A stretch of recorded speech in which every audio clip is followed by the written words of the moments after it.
once said, dude, I don't even believe in faith. And I said, I don't think that's true, because when you get in a vehicle, you have the faith that when you touch that brake, it's going to work. Right? In other words, we live our whole lives kind of assuming certain things to be true, and we believe in those things as being true, and we kind of build our life around them, right? We've been raised, Emerson will say, and he's speaking now for obviously a different time. Remember, 100 years before 1960, he says, we've all been raised around religion, and because of that, he says, he's ready to make some observations about what that means. He says, the stern old faiths have all pulverized. 'Tis a whole population of gentlemen and ladies out in search of religion. So let's go ahead and say this out loud. Right away, this makes Emerson the iconoclastic writer that we've already said about him. He just comes right out and he says it. He says, Americans are quickly starting to lose their belief in present religions. This already is a pretty iconoclastic essay, and we're now only through paragraph number 3. Let's go to paragraph 4, and he says it. God builds his temple in the heart of the ruins of churches and religions. It's important to say that the great German philosopher, atheistic philosopher Friedrich Nietzsche, was very influenced by Emerson and by this essay.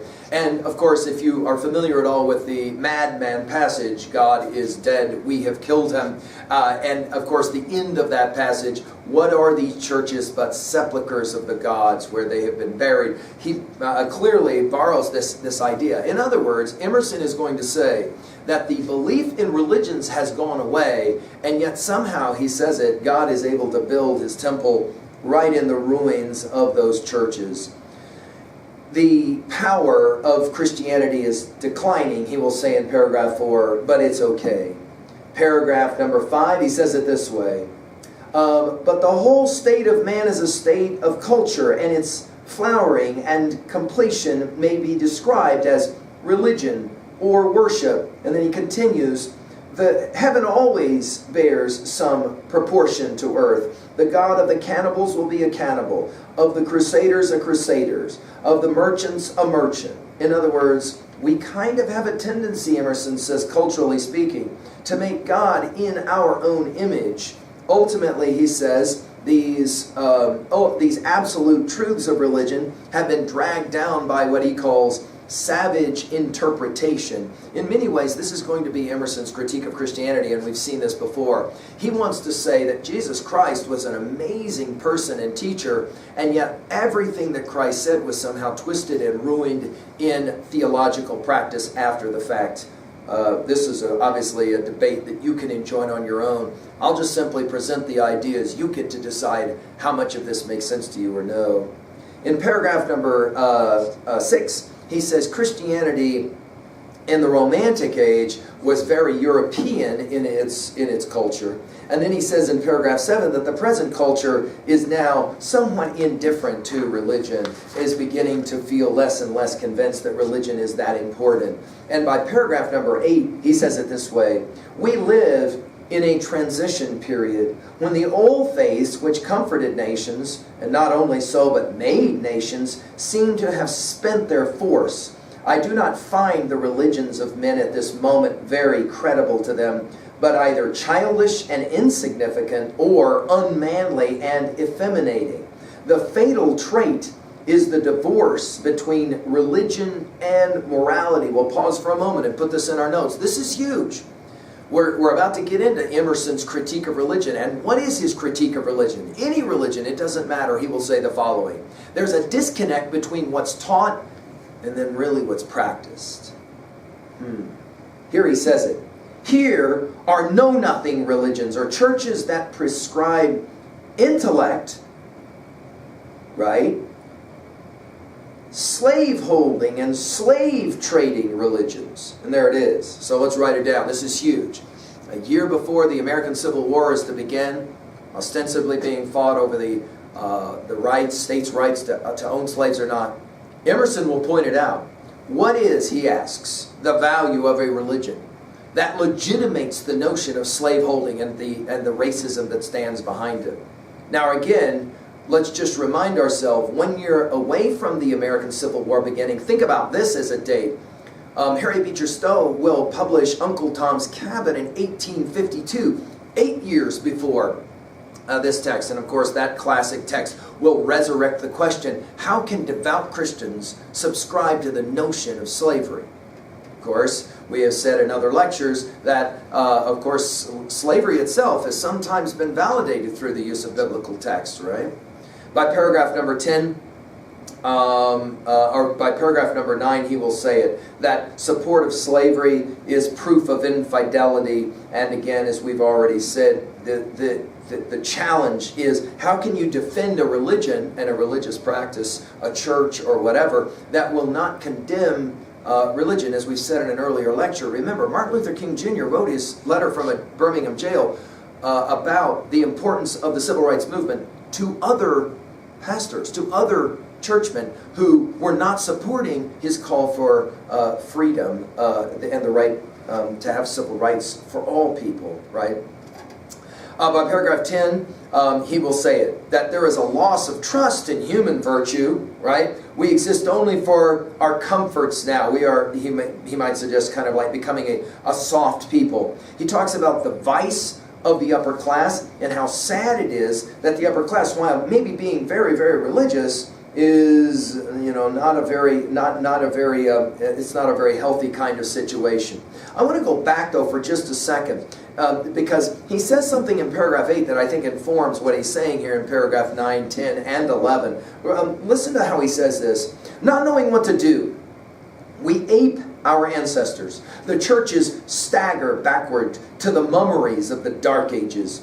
By the irresistible maturing of the general mind, the Christian traditions have lost their hold. The dogma of the mystic offices of Christ being dropped, and he standing on his genius as a moral teacher, 'tis impossible to maintain the old emphasis of his personality, and it recedes, as all persons must, before the sublimity of the moral laws. From this change, and in the momentary absence of any religious genius that could offset the immense material activity, there is a feeling that religion is gone. Informing again the ideas that we've already said in paragraphs 9, 10, and 11. In other words, he's kind of legitimating. If you don't believe that the power of religion is gone, then how do you account for the fact that so many people are allowing slavery to happen right in front of them, and in fact churches legitimating it? This is a powerful, obviously, challenge. By paragraph 12, just to pick up, he says that even well-disposed, good sort of people are touched with the same infidelity, and for brave, straightforward action, use half measures and compromises. Obviously, he's speaking now about the fact that so many people will give lip service to the idea that slavery is a bad idea, the abolitionist movement, but they're not actually going to do anything about it. Now, again, the argument can be asked, the question can be asked of Emerson, well, what other than reading or writing and speaking about it, what else did you do about it? This would have been a question that Thoreau would have taken very seriously. Thoreau, again, the doer, will say, we got to do something about it. Like, for example, refusing to pay taxes if one doesn't believe in what it is that the government is doing, especially in regards to the Mexican-American War and the annexation of Texas for, again, the very right of owning slaves, right? He continues, forgetful that a little measure is a great error. Forgetful that a wise mechanic uses a sharp tool, they go on choosing the dead men of routine. Well, by paragraph 13, he's ready now to say, it has been charged that a want or a lack of sincerity in the leading men is a vice general throughout American society. But the multitude of the sick shall not make us deny the existence of health. Now already, by paragraph 13, Emerson is ready to begin to say, I'm not ready to give up hope here. I'm going to say there is reason to hope, even though things are looking bleak. In spite of our imbecility and terrors and universal decay of religion, etc., etc., the moral sense reappears today with the same morning newness that has been from of old the fountain of beauty and strength. You say, there is no religion now. 'Tis like saying in rainy weather, there is no sun, when at that moment we are witnessing one of his superlative effects.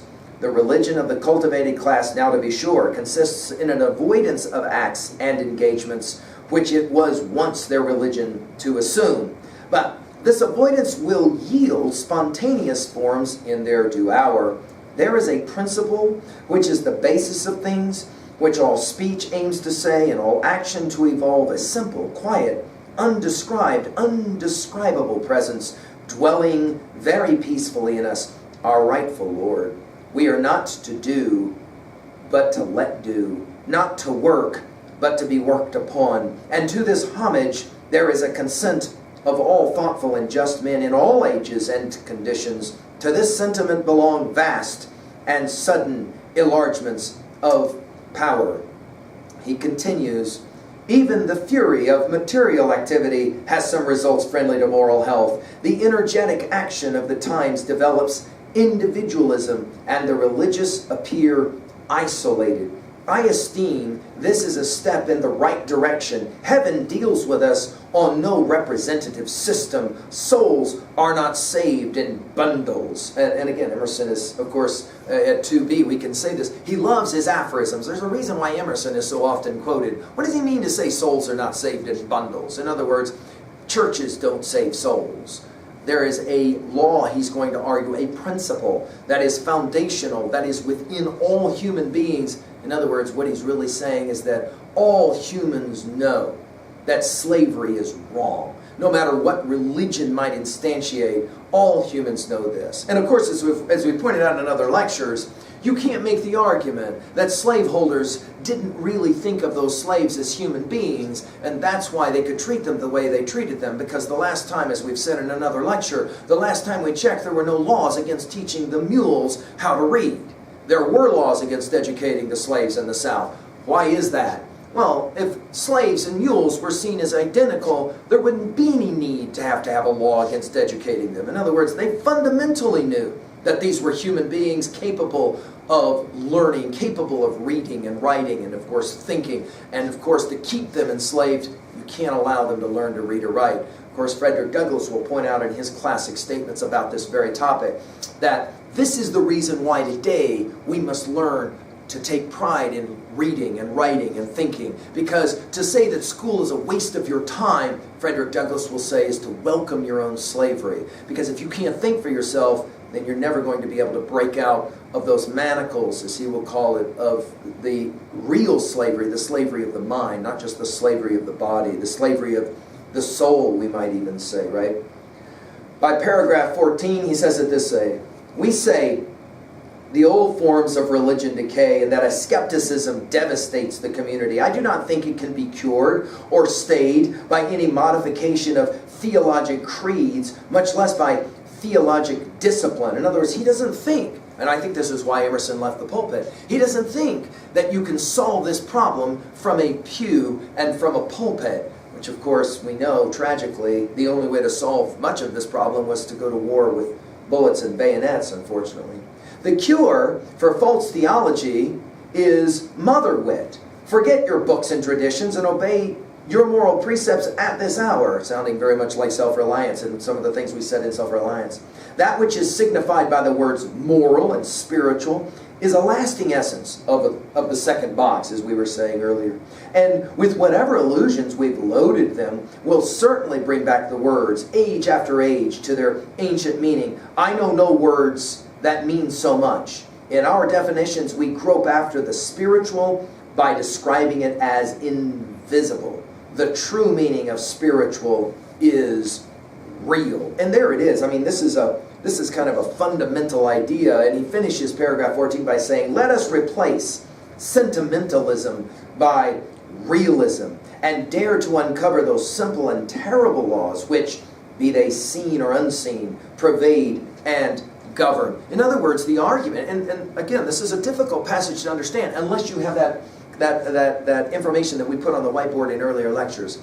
For Emerson, while everything appears to be the fundamental reality of the world in the first box, why? Because your senses, you can see it, you can taste it, you can touch it, etc. Fundamentally, though, the most important and real stuff in the world, the stuff of the second box. What is it that we live our lives for?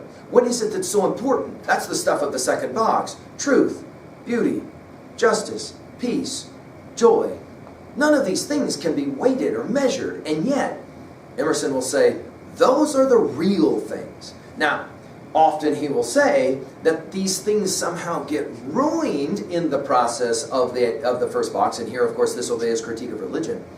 But that doesn't diminish for him the reality of these virtues, of these values, we might say. Well, that's a powerful idea, and I think it's one that that is significant and important. This idea that that this individualism and he will say it in paragraph 13 and continue it in paragraph 14. This idea that the wilder human nature becomes, the more virtuous it seems to become. In other words, this sounds a lot like Rousseau's noble savage idea. The idea is that when you look at cultures that don't have all of this civilization, they seem to at times be even more cultured. This is, of course, a huge debate in anthropological study, isn't it, right? On to paragraph number 15. This is a compelling paragraph, so let's study it together. Every man takes care. And again, we've said this before in earlier lectures. His language, of course, is going to use the word man to mean all of humans. We understand that if he was writing today, he would use gender-inclusive language. Please forgive him for this. Every man takes care that his neighbor shall not cheat him. But a day comes when he begins to care that he do not cheat his neighbor. Then all goes well. He's changed his market cart into a chariot of the sun. What a day dawns when we have taken to heart the doctrine of faith. I'll read a line again. This is fundamental to what he's saying in this. Again, I don't think that Emerson is anti-religious. I think what he is saying is that if religion doesn't become a spiritual practice, then it's of no value. Look at the line again. He says it. What a day dawns when we have taken to heart the doctrine of faith. That is to say, worship as he will define it. To prefer, he says it this way, as a better investment, being to doing. Being to seeming, logic to rhythm and to display, the year to the day, the life to the year, character to performance. In other words, he's not so interested in what you do, he's far more interested in who you recognize you are first, developing that character. And have come to know that justice will be done to us, and justice will be done us. And if our genius is slow, the term will be long. He continues, paragraph 16. 'Tis certain, he says, that worship stands in some commanding relation to the health of man and to his highest powers, so as to be in some manner the source of intellect. All the great ages have been ages of belief. Now this is an interesting idea. He says we all want to believe in the what he calls secret of God. The idea here that there is a certain understanding about what makes us human. We long to believe in something. The question is, what is it that we will believe in? And is it of great value or of importance, not only to ourselves, but also to the greater good, to the larger world? This, it seems to me, is a very interesting question. What is it that we believe in, and why? We'll come back now to have a few more conversations here in a moment. Thank you. I'll let you